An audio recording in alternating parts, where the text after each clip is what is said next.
श्री गणेशाय नमः।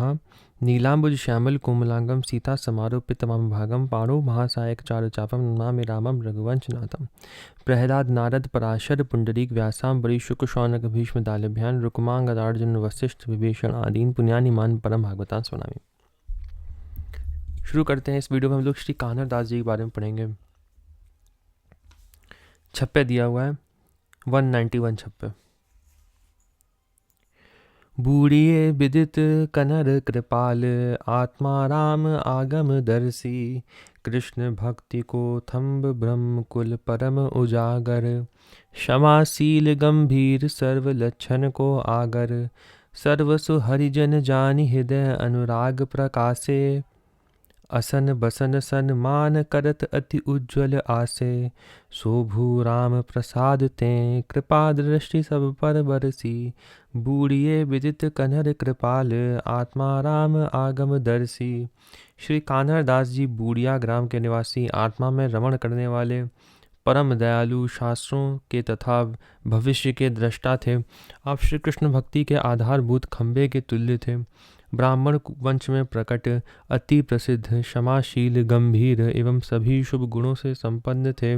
भक्तों को अपना सब कुछ जानकर उनके प्रति बड़ा अनुराग करते थे। भोजन, वस्त्र आदि से सेवा तथा उनका बहुत सम्मान करते थे। आपका उद्देश्य बड़ा पवित्र था।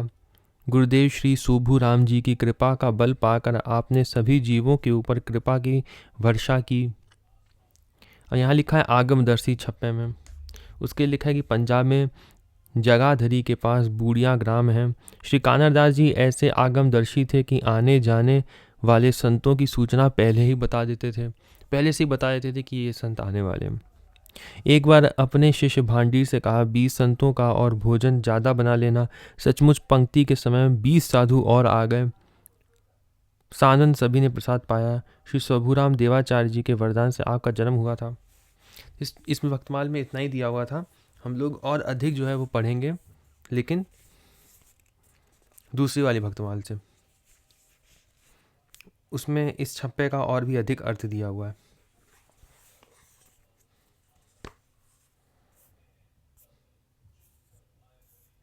तो यहाँ जैसे इस छप्पे में आया है आत्मा राम, तो उस आत्मा राम का अर्थ क्या है तो यहाँ भी दिया हुआ है। आत्मा शब्द के देह, मन, बुद्धि, धृति, बुद्धि और स्वभाव, ये 7 अर्थ विश्व प्रकाश में कहे गए हैं। आत्मा शब्द के ये 7 अर्थ कहे गए हैं। कौन कौन से? देह, मन, ब्रह्म, धृति, बुद्धि और स्वभाव। इन 7 में रमण करने वाले को आत्माराम कहते हैं। भावार्थ दीपिका टीका में श्री श्रीधर स्वामी ने कहा है, स्वरूप में अति बृहत्व होने से एवं जगत का कारण होने से श्री हरि ही परमात्मा कहे गए हैं। हरि ही सर्वव्यापक एवं सर्वसाक्षी हैं। जो सर्वसाक्षी है वही आत्मा है, जो सबका साक्षी है, मतलब जो सबको देख रहा है। इसका अर्थ ऐसा हो गया। साक्षी मतलब क्या होता है? एक तरीके से विटनेस, जैसे हम लोग बोलते हैं इंग्लिश में। तो जो सबको देख रहा है वही आत्मा है। श्री कान्हर दास जी आत्मा रूप से भगवान श्री कृष्ण में रमण करते थे, अतः आत्माराम कहा। इनके मन, बुद्धि, चित्त और अहंकार सब श्री कृष्ण को समर्पित थे। इन्होंने सब कुछ भगवान को समर्पित कर दिया था। सब कुछ भगवान के लिए करते थे। सब कुछ भगवान के लिए करते थे। सब कुछ भगवान को समर्पित कर दिया था इन्होंने। इसलिए इसका अर्थ ये हुआ कि ये श्री कृष्ण में रमण करते थे। जब सब कुछ भगवान के लिए करते थे तो उसका अर्थ ये माना जाएगा। आत्माराम, इसलिए उनको आत्माराम कहा गया। आत्माराम अपने में संतुष्ट रहता है। जो आत्माराम है वह मुनि मननशील, निर्गंथ, निष्किंचन है। उनकी श्री कृष्ण में अहेतुकी भक्ति होती है। श्री कान्हर दास जी श्री कृष्ण में अहेतुकी भक्ति थी। अभी छप्पे में आगमदर्शी भी शब्द आया है, तो उसके लिए लिखा है भावार्थ। ये चित्रिणी शास्त्र जो है उसमें लिखा है कि एक बार रसोई बन रही थी तो आपने अपने शिष्य भंडारी को आज्ञा दी कि 20 मूर्तियों के लिए सामान और बढ़ा दो। सचमुच पंक्ति के समय 20 साधु और आ गए। सानंद सभी ने प्रसाद पाया। आपके शिष्यों ने जान लिया कि महाराज आगमदर्शी हैं। मतलब इनको पहले से ही पता चल जाता है।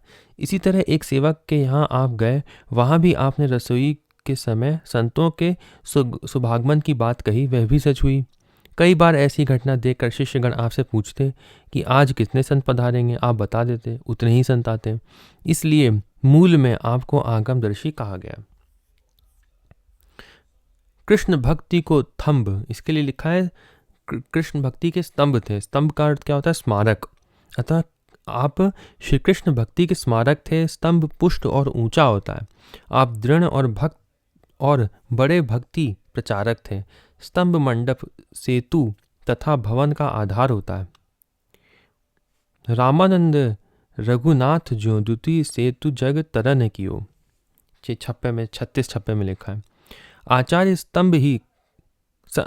संत ही स्तंभ है। तात्पर्य यह कि आप विधर्मी नास्तिकों से टक्कर लेने वाले तथा श्री भागवत धर्म के महोपदेशक थे। ब्रह्मकुल आपके पिता संत सेवी धनी माने विद्वान ब्राह्मण थे। 3 स्त्रियों के होते हुए भी कोई संतान न थी।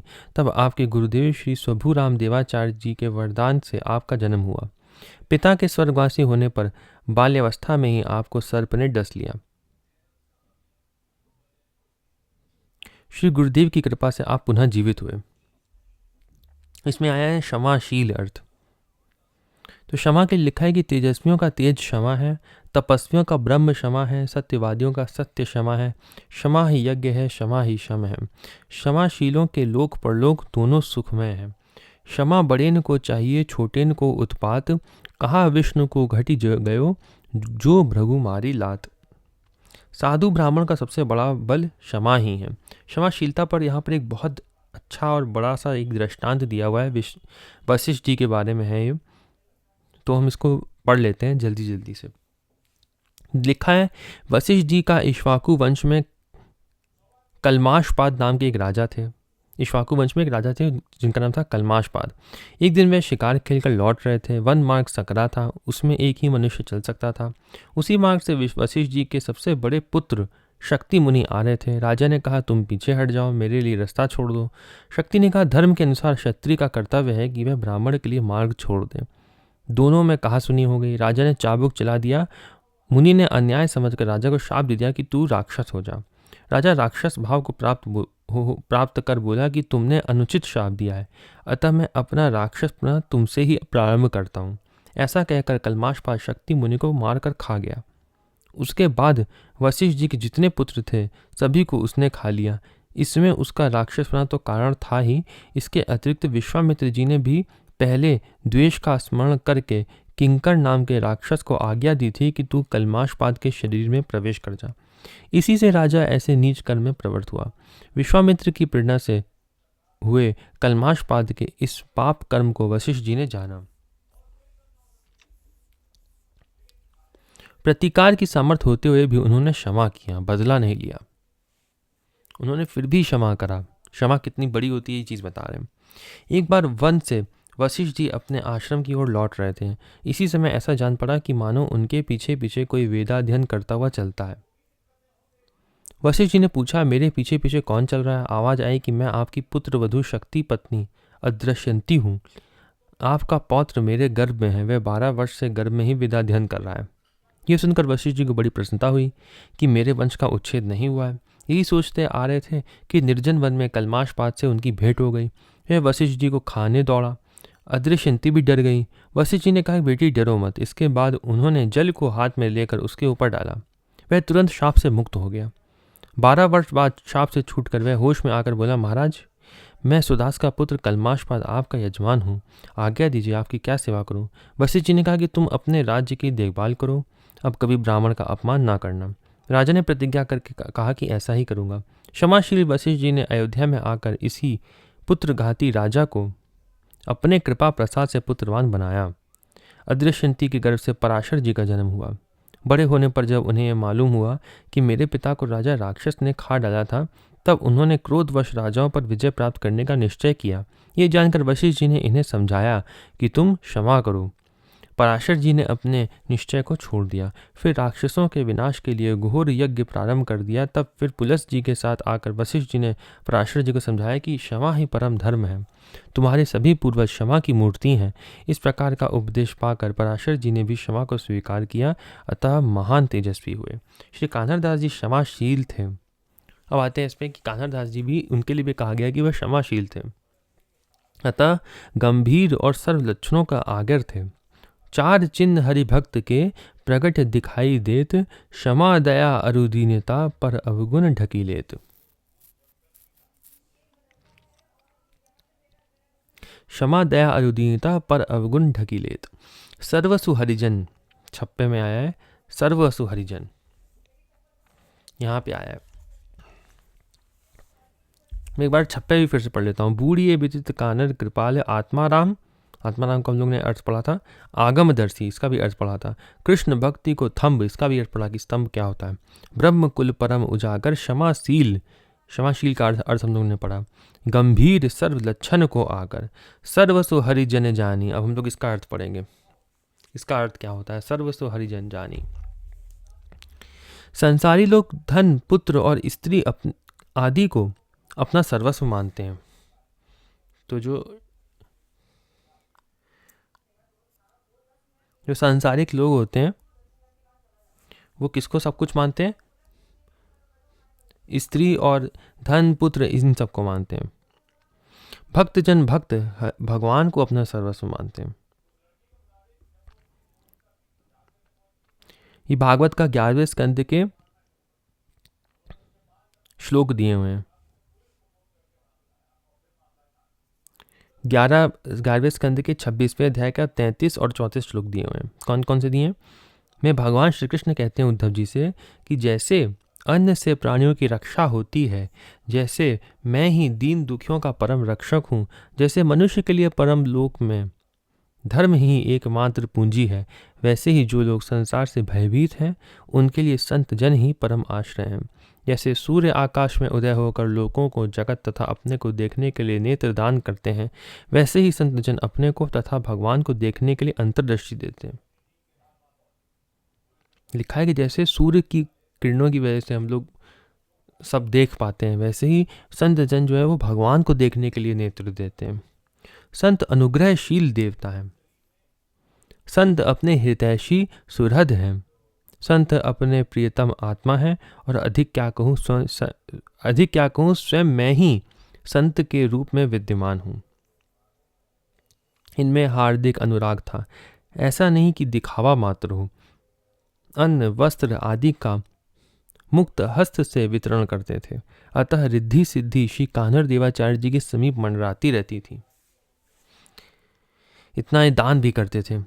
ऋतु वसंत याचक भया, दिए डार द्रुम पात, ताते नव पल्लव भयो, दियो दूर नहीं जात।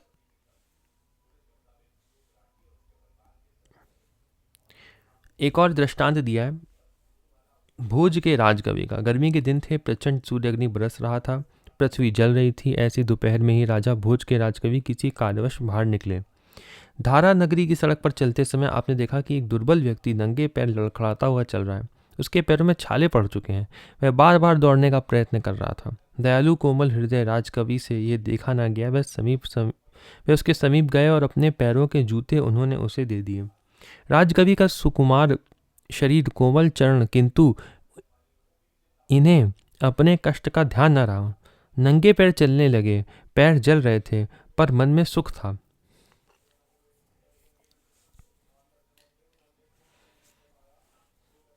कुछ देर बाद उधर से महाकवि हाथी को ला रहा था। उसने देखा तो राजकवि को हाथी पर चढ़ा दिया।